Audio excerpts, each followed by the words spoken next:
Bugün 10 Aralık Dünya İnsan Hakları Günü.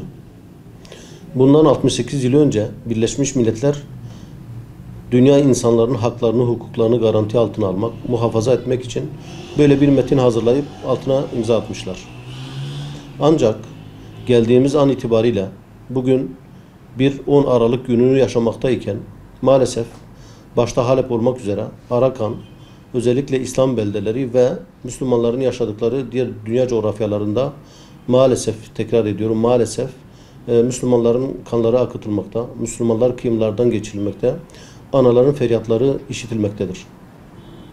Ve bunlar yapılırken, bunlar yaşanırken Birleşmiş Milletler seyretmekte.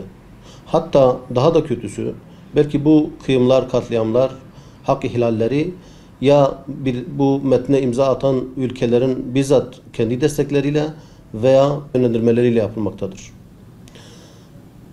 Bu hakikat böyleyken, bu realite bu şekilde görülürken Birleşmiş Milletler gibi büyük oluşumların maalesef bu anlamdaki itibarları sarsılmakta ve güvenlerini yitirmektedirler. Batman Hüdapar İl Başkanı olarak benim düşüncem, İslam ülkelerinin kendi birliklerini oluşturup başta kendi dindaşlarının, Müslümanların ve dünyadaki bütün halkların haklarını, hukuklarını korumaları belki en gerçekçi çözüm olabilir.